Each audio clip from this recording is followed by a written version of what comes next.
नमस्कार दोस्तों, एवरीथिंग अभिषेक YouTube channel पे मैं अभिषेक आप सभी का स्वागत करता हूं।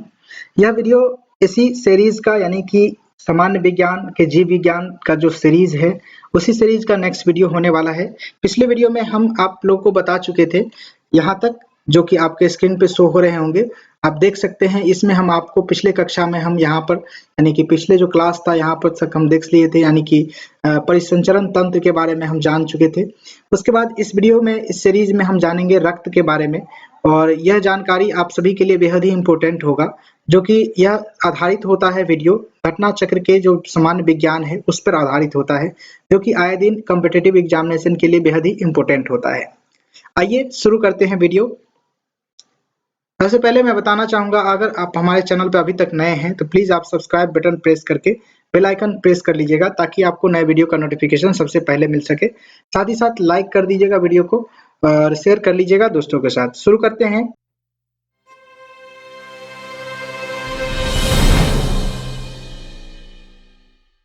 आज हम पढ़ेंगे इसमें रक्त के बारे में और जानकारी प्लाज्मा वगैरह के बारे में, रक्तचाप के बारे में जानेंगे और बेहद ही इंपॉर्टेंट फैक्ट वगैरह को जानेंगे, जो कि एग्जामिनेशन में पूछे ही जाते हैं। यहाँ पर देखेंगे तो इसके परिभाषा, जो ब्लड का जो परिभाषा है उसको देख लेते हैं कि रक्त तरल संयोजी उत्तक है। रक्त क्या है? तो एक तरल संयोजी उत्तक है। यह जो माध्यम है इसका क्या है? तो क्षारीय माध्यम का यह होता है। इसका पीएच मान पूछा जाता है बार बार, इसको ध्यान रखेंगे। 7.35 से लेकर के 7.47 के मध्य इसका जो पीएच मान होता है। यह देखें तो शरीर में जो है कि रक्त की जो मात्रा है यह 7% होती है। औसतन 5 से 6 लीटर जो है कि मानव के शरीर में खून होता है। यहाँ पर देखें तो कार्य इसका होता है गैसों का परिवहन करना, इसका कार्य होता है। जैसे कि ऑक्सीजन और कार्बन डाइऑक्साइड गैसों का जो है कि हमारे शरीर में परिवहन करना इसका कार्य होता है, मेन कार्य। हार्मोन के रूप में हम इसका परिवहन करते हैं। हार्मोन जो होता है इसका भी यह रक्त जो है कि परिवहन करता है। शरीर के रोग प्रतिरोधक क्षमता को प्रदान करना इसका काम होता है।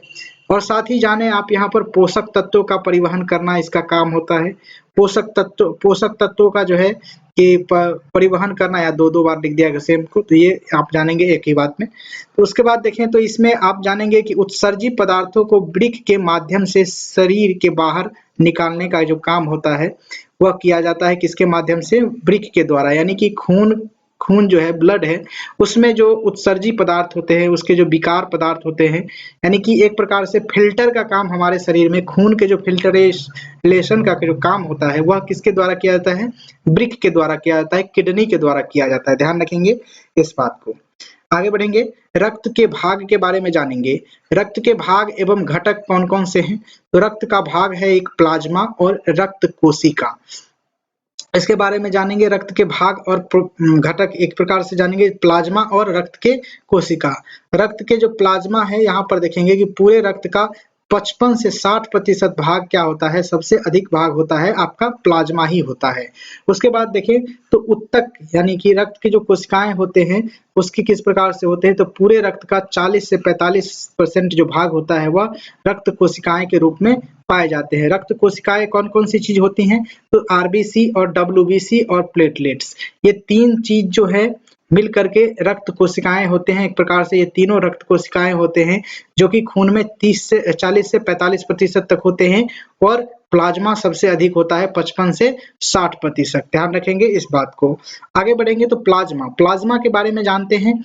प्लाज्मा क्या होता है? प्लाज्मा की उपस्थिति प्रमुख प्रोटीन के कारण होते हैं। कौन कौन से प्लाज्मा में प्रोटीन पाए जाते हैं? तो एल्ब्यूमिनियम होते हैं, ग्लोब्यूलिन होते हैं, और देख सकते हैं फाइब्रिनोजेन होते हैं, देख सकते हैं प्रोथ्रोम्बिन होते हैं। उसके बाद रक्त का जो है कि रक्त का तरल भाग होता है, प्लाज्मा जो है कैसा? तो रक्त का तरल भाग होता है। और इसका रंग कैसा होता है प्लाज्मा का? तो पीला होता है। ध्यान रखेंगे, रक्त का जो प्लाज्मा होता है उसका रंग क्या होता है? तो पीला होता है। पीले रंग के कारण इसे बिलीरुबिन की उपस्थिति के कारण होता है। पीला रंग जो होता है इसमें वह किसके कारण होता है? बिलीरुबिन के कारण होता है, बिलीरुबिन की उपस्थिति के कारण होता है। प्लाज्मा में जो है जल की मात्रा कितनी होती है? 90 से 92% तक होती है। प्लाज्मा में जल की मात्रा कितनी होती है? 90 से 92% तक होती है। आगे बढ़ेंगे और जानकारी देखेंगे आपके स्क्रीन पे। तो यहाँ देख सकते हैं रक्तदाब। रक्तदाब क्या होता है? यानी ब्लड प्रेशर के बारे में बताया गया है।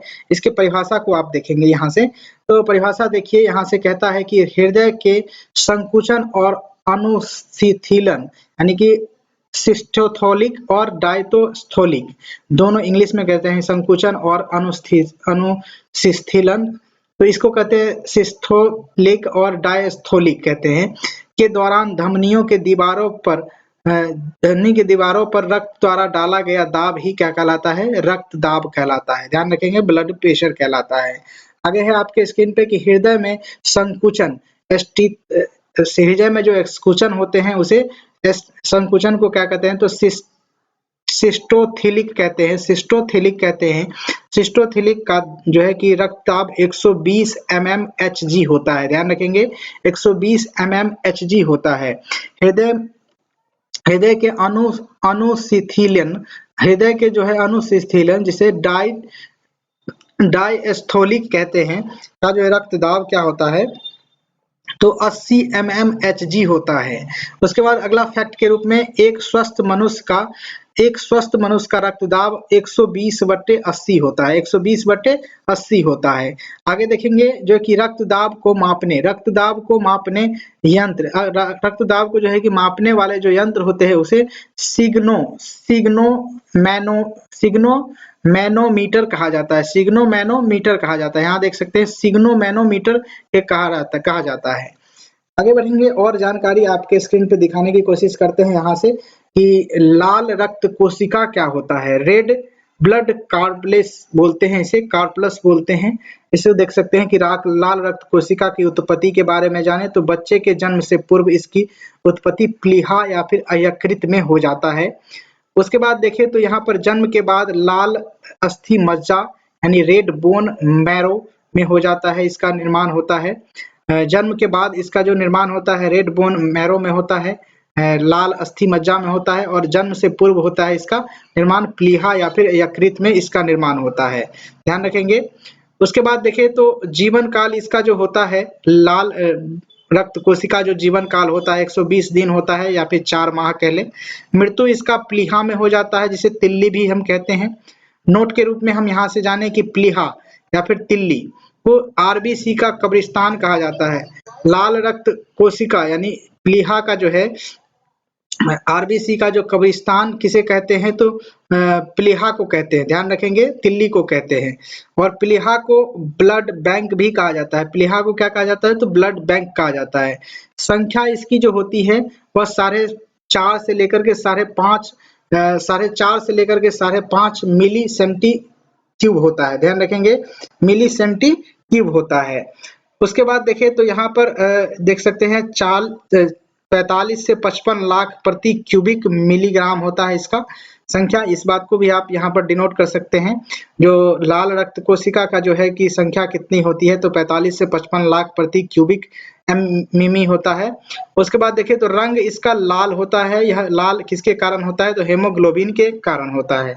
इसका कार्य जब देखते हैं तो कार्य इसका गैस का परिवहन करना होता है। ध्यान रखेंगे इस बात को और आगे बढ़ेंगे। यहाँ से देखेंगे कि श्वेत रक्त कणिका, इसके बाद यहाँ पर देखने को मिलेगा आपको श्वेत रक्त कणिका यानी WBC के बारे में यहाँ से जानेंगे। मानव रुधिर के घटक होते हैं, एक प्रकार का जो कि मानव रुधिर है इसके जो घटक होते हैं WBC आप जानते ही होंगे। और मानव रुधिर में जो देखें तो प्लाज्मा होता है और रुधि देख सकते हैं, रुधि ना मतलब ब्लड कार्पलेस भी होता है। तो इसी का जो है कि यहाँ पर भी बताया गया है कि प्लाज्मा और जो होते हैं मानव रुधिर के जो घटक होते हैं उसके बारे में यहाँ पर बताया गया WBC के बारे में। तो उसको और डिटेल्स में यहाँ पर बताया गया। प्लाज्मा में जो है कि जल देख सकते हैं यहाँ पर जल 91% होता है। कार्बनिक पदार्थ होता है या अकार्बनिक पदार्थ भी होता है। तो ध्यान रखेंगे इस बात को, कार्बनिक पदार्थ और अकार्बनिक पदार्थ दोनों होते हैं इस प्लाज्मा में। और यहाँ पर प्लेटलेट्स जिसे रुधि देख सकते हैं, रुधिराणु जिसे ब्लड कार्पलेस कहते हैं हम, उसे प्लेटलेट्स होते हैं। इसमें लाल रुधिराणु होते हैं यानी कि लाल रक्त कोशिका होते हैं और श्वेत रुधिराणु होते हैं। रुधिराणु अलग चीज है, ध्यान रखेंगे। रुधिराणु, लाल रुधिराणु और श्वेत रुधिराणु होते हैं। उसके बाद देखें तो ये WBC आप देख सकते हैं। WBC के जो दो पार्ट होते हैं, कनिकामय होते हैं जो कि श्वेत रुधिराणु होते हैं, और कनिकाविहीन होते हैं जो श्वेत रुधिराणु के भाग होते हैं, अलग भाग होते हैं। उसके बाद देख सकते हैं यहाँ पर है कि इओसिनोफिल्स होते हैं एक भाग, बोसोफिल्स होते हैं, न्यूट्रोफिल्स होते हैं। ये अलग अलग भाग होते हैं जो कि श्वेत रक्त जो है, श्वेत रुधिराणु होते हैं, कनिकामय होते हैं, कनिकामय श्वेत रुधिराणु होते हैं, उसके अंतर्गत आते हैं। उसके बाद लिम्फोसाइट्स होते हैं जो कि इसमें आते हैं, कनिका विहीन श्वेत रुधिराणु के अंतर्गत आते हैं, लिम्फोसाइट और मोनोसाइट, ध्यान रखेंगे। उसके बाद आपको देखने को मिलेगा यहाँ पर मोनोसाइट सबसे बड़ी होती है, और लिम्फोसाइट क्या होता है तो छोटी होती है थोड़ा सा। मोनोसाइट और लिम्फोसाइट थोड़ा सा बड़ी होती है। सबसे कम होता है आपका बेसिफोल जो होता है, वेसोफिल सबसे कम होता है, और न्यूट्रोफिल सबसे अधिक होता है। सिओसिलोनिफिल जो होता है वह इस प्रकार से होता है, यहाँ पर दर्शाया गया है, यह जो सबसे अधिक मात्रा में होता है, ध्यान रखेंगे इस बात को। और आगे देखते हैं इसमें तो और जानकारी आपको नोट के तौर पे देखने को मिलेगा। उससे पहले हम जान लेते हैं यहाँ से कुछ और जानकारी है यहाँ पर हेमोग्लोबिन के बारे में। हेमोग्लोबिन के बारे में यहाँ पर जानेंगे तो हेमोग्लोबिन में जो उपस्थित होते हैं, आरबीसी उपस्थित होते हैं, वर्णक भाग जिसे हिम बोलते हैं, वर्णक भाग को, प्रोटीन में देख सकते हैं ग्लोबिन होते हैं। प्रोटीन इसमें कौन से पाए जाते हैं, हेमोग्लोबिन में जो प्रोटीन पाए जाते हैं उसे ग्लोबिन कहते हैं। इसमें आरबीसी उपस्थित होते हैं केवल ही केवल। उसके बाद देखें तो इसके जो कार्य होते हैं, रक्त को लाल रंग प्रदान करना और गैस को मुक्तः ऑक्सीजन का परिवहन करता है। जो हेमोग्लोबिन होता है मुक्तः ऑक्सीजन का परिवहन करता है। रक्त समूह के बारे में हम जानते हैं यहाँ से, उससे पहले हम यहाँ पर देख लें रक्त समूह के बारे में। तो यहाँ से देख सकते हैं रक्त समूह क्या होता है इसके बारे में, कि रक्त में उपस्थित विशेष प्रकार के ग्लाइकोप्रोटीन या फिर एंटीजन या फिर एंटीबॉडी, ग्लाइकोप्रोटीन, एंटीजीन व एंटीबॉडी के आधार पर रक्त को कुल 4 समूह में बांटा गया है। 4 समूह कौन कौन से हैं, ए बी और बी और ओ, ध्यान रखेंगे। 4 समूह रक्त के होते हैं, ए बी और बी ओ, ध्यान रखेंगे। रक्त समूह के जो खोजकर्ता थे वह कार्ल लैंडस्टीनर के द्वारा खोजा गया था, और ये ऑस्ट्रिया के रहने वाले थे, ध्यान रखेंगे। विभिन्नता के जो कारण है खून के, वो आप देख सकते हैं लाल रक्त कणों की में जो है उपस्थिति ग्लाइकोप्रोटीन के कारण होता है। लाल रक्त कणों में जो है, लाल रक्त कणों में जो उपस्थिति होती है वह ग्लाइकोप्रोटीन के कारण होता है, ध्यान रखेंगे। और ग्लाइकोप्रोटीन जो होते हैं वह एंटीजन ए जो होते हैं सो एंटीजन होते हैं, ध्यान रखेंगे। एंटीजन होते हैं और एंटीजन बी होते हैं, ध्यान रखेंगे। एंटीजन ए और एंटीजन बी होते हैं। और एंटीबॉडी जो बोले तो ए और बी का एंटीबॉडी होता है, ध्यान रखेंगे। दोनों का एंटीजन होता है और एंटीबॉडी भी होता है। तो इसी से मिल करके ये सारे के सारे समूह रक्त का बनता है। यहाँ पर नोट में दिया गया है कुछ WBC के बारे में, यह भी देख लेते हैं। शरीर में WBC की जो मात्रा है, मात्रा में अधिक वृद्धि होने से ल्यूकेमिया या फिर रक्त कैंसर हो जाता है। यानी कि जब आपके खून में WBC की मात्रा बढ़ जाएगा तो निश्चित रूप से आपको ल्यूकेमिया या फिर रक्त कैंसर होने की संभावना या फिर हो जाते हैं। रक्त के शरीर में जो है रक्त की कमी होने से क्या हो जाता है तो एनीमिया हो जाता है।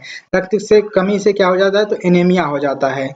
उसके बाद देखें तो रुधिराणु के बारे में हम यहाँ से जानते हैं तो श्वेत रुधिराणु जिसे व्हाइट ब्लड कार्पलेस बोलते हैं, और लाल रक्त कोशिका जिसे रेड ब्लड कार्पलेस सेल बोलते हैं।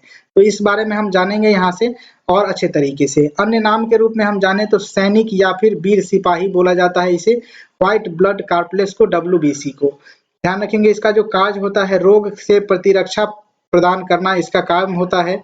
और इसके जो प्रकार होते हैं वो मोनोसाइट होता है, लिम्फोसाइट होता है, वेसोफिल होता है, न्यूट्रोफिलिक होता है और इनोसिनोफिल होता है, ध्यान रखेंगे। इनोसिनोफिल होता है। रक्त की जो मात्रा होती है तो वह कितने होते हैं, रक्त की जो रक्त में जो कितने मात्रा में होती है, या तो 4000 से 11000 प्रति माइक्रोलीटर होता है, ध्यान रखेंगे। 4000 से 11,000 प्रति माइक्रोलीटर में यह अवस्थित होता है WBC, और इसकी अधिकता से रक्त कैंसर हो जाता है, ल्यूकोमीनिया हो जाता है, ध्यान रखेंगे। उसके बाद देखिए तो लाल रक्त कोशिका के बारे में, तो रेड ब्लड सेल बोलते हैं इसे, और शरीर के सर्वाधिक, यह शरीर में सर्वाधिक पाए जाने वाला रुधानी होते हैं, और जो देखें तो हेमोग्लोबिन की उपस्थिति होती है इसमें, और ऑक्सीजन का परिवहन करता है। ऑक्सीजन का क्या होता है तो परिवहन करता है। हीम, हीम नामक लाल पदार्थ इसमें उपस्थित होता है, जिसके कारण यह रक्त लाल होता है। उसके बाद देखिए तो प्लेटलेट्स, प्लेटलेट्स के बारे में हम जानते हैं यहाँ से प्लेटलेट्स क्या होता है। तो प्लेटलेट्स के कार्य के बारे में जाने तो रक्त का थक्का बनाना कार्य होता है प्लेटलेट्स का, और रक्त की जो मात्रा है, रक्त में जो है इसकी मात्रा कितनी होती है तो 1.5 लाख से 4,10,000 जो है 4.10 जो है 4.10 लाख प्रति माइक्रोलीटर होता है इसका मात्रा, ध्यान रखेंगे। लाल रक्त कणिकाएं के बारे में कुछ पॉइंट है यहाँ पर कि केवल कोसेरुकी, देख सकते हैं केवल कशेरुकियों में जो है कि लाल रक्त, यह रक्त उपस्थित होता है। तिल्ली या फिर प्लीहा द्वारा इसका पुरानी रक्त कणिकाओं का नाश हो जाता है, यानी कि तिल्ली या फिर प्लीहा में लाल रक्त कोशिका का विनाश हो जाता है, और अस्थि मज्जा में यानी बोन मैरो में इसका विकास होता है। जीवन काल लगभग इसका 120 दिन होता है, ध्यान रखेंगे, यह इंपॉर्टेंट है। आगे बढ़ेंगे और यहाँ पर देख सकते हैं कुछ और जानकारी हम जान लेते हैं इसके बारे में कि रक्तदाब यानी ब्लड प्रेशर का जो मापन है किसके द्वारा होता है तो इसके द्वारा होता है मैनोमीटर द्वारा होता है, सिग्मैनोमीटर द्वारा होता है, एसपी देख सकते हैं सिग्मोनोमीटर द्वारा होता है। इसको आप जिस प्रकार से प्रोनाउंसिएट करिएगा कर लीजिएगा, ठीक है, देख रहे हैं आप लोग स्क्रीन पे। तो यहाँ पर देख सकते हैं सामान्य रक्तचाप को मापने के लिए प्रकुशन दाब जैसे कि स्टेथोलिक प्रेशर या फिर 155 से 120 mmHg होता है। ये जानेंगे होंगे प्रसरण दाब 80 से 75 से 80 के बीच होना चाहिए। तो ये उम्र बढ़ने के साथ रक्तचाप भी बढ़ जाता है, इस बात को अभी आप जानते ही होंगे। उसके बाद कोई इंपॉर्टेंट है नहीं, तो यहाँ पर देख लेते हैं रक्त में शर्करा की मात्रा यानी ब्लड ग्लूकोज की मात्रा, जिसे डायबिटीज के रूप में भी आप जानते हैं। तो मापन हेतु इसका ग्लूकोमीटर का उपयोग किया जाता है, डायबिटीज को नापने में ग्लूकोमीटर का उपयोग किया जाता है। इसकी सामान्य मात्रा देखें तो 140 मिलीग्राम होता है प्रति डेसीलीटर से कम होना चाहिए, यानी कि सामान्य मात्रा है डायबिटीज के जो मतलब ग्लूकोमीटर जो है कि इसके द्वारा जो नापते हैं तो ब्लड में ग्लूकोज की मात्रा, शर्करा की मात्रा कम होनी चाहिए, 140 मिलीग्राम प्रति डेसीलीटर से कम होनी चाहिए। इसकी इकाई है मिलीग्राम प्रति डेसीलीटर है। और इंसुलिन में देखें तो नियमन हेतु उत्तरदायी हार्मोन होते हैं, इसके जो है कि नियमन के लिए, बैलेंस बनाने के लिए इंसुलिन की आवश्यकता होती है। इससे होने वाले रोग है, इससे अधिकता जो हो जाती है, इससे रोग हो जाते हैं मधुमेह, डायबिटीज जिसे बोलते हैं। कमी में देखें तो हाइपोग्लाइसीमिया हो जाते हैं इसके ग्लूकोज के कम होने से, ध्यान रखेंगे इस बात को। आगे बढ़ेंगे और जानकारी देखेंगे। यहाँ पर रक्त समूह के बारे में बताया गया है, रक्त समूह एंटीजन और एंटीबॉडी के रूप में। रक्त समूह ए देखें तो उसमें आपका एंटीजन के बारे में ए एंटीजन और बी ए एंटीजन, मतलब दोनों एंटीजन और एंटीबॉडी दोनों समान होते हैं। बी रक्त समूह में आपका बी एंटीजन और मतलब एंटीबॉडी समान ही होते हैं, एंटीबॉडी और एंटीजन समान होते हैं। उसके बाद ए बी में आप देखें तो ए तथा बी आपका सिर्फ एंटीजन होता है, ध्यान रखेंगे, ए और बी दोनों सिर्फ एंटीजन होता है। उसके बाद बी में ओ में जब देखते हैं तो एंटीजन इसमें नहीं होता है और एंटीबॉडी सिर्फ होता है, दोनों एंटीबॉडी होते हैं, ए और बी दोनों एंटीबॉडी होते हैं। ए बी रक्त समूह को सर्वग्राही रक्त समूह कहा जाता है।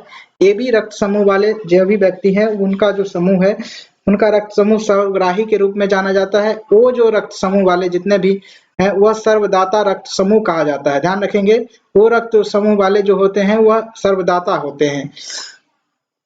आरए फैक्टर के बारे में जानेंगे। आरए फैक्टर क्या होता है? आरए फैक्टर के बारे में जाने तो इसका खोज लैंड स्टीनर और वीनर महोदय के द्वारा किया गया। यह रिहीस बंदर के रक्त से किया गया था। रिहिस देख सकते हैं रिहिसस बंदर जो है उसके रक्त समूह से यह किया गया था। सर्वदाता देख सकते हैं ओ को कहा जाता है यूनिवर्सल डोनर के रूप में हम जानते हैं। सर्वग्राही इसे बोलते हैं एबी को बोलते हैं सर्वग्राही। तो ध्यान रखेंगे इस बात को, यहाँ पर इस सारे फैक्टर को बताया गया है। उसके बाद हम जानते हैं और नए फैक्ट की तरफ चलते हैं, इसमें हम यहाँ पर जानेंगे कि माता पिता के जो रुधिर वर्ग है तो उससे संतान जो होने वाली संतान है उसके क्या संभावना है। यहाँ पर बताया जा रहा है कि जिसके माता पिता का ओ समूह है तो इनका संभव है कि ओ समूह वाले होंगे या फिर ए बी और ए बी समूह वाले नहीं हो सकते हैं। देख सकते हैं यहाँ पर ओ और ए अगर माता पिता का जो समूह है तो उससे आप देख सकते हैं ओ ए समूह वाले बच्चे होंगे या फिर देख सकते हैं बी और ए बी वाले नहीं हो सकते हैं। यहाँ पर देखें ओ और देख सकते हैं माता का ओ है और बी है पिता का, तो इसमें देखेंगे ओ बी वाले जो है समूह के रक्त वाले जो है कि बच्चे का जन्म हो सकता है। ए बी वाले जो माता पिता होंगे उनका जो है कि वो ए बी और ए बी तीनों प्रकार के जो है कि संभव है कि बच्चे जन्म ले सकते हैं। यहाँ पर देख सकते हैं कि ओ और ए बी जो रक्त समूह होंगे उनके ए बी जो रक्त समूह वाले बच्चे पैदा हो सकते हैं।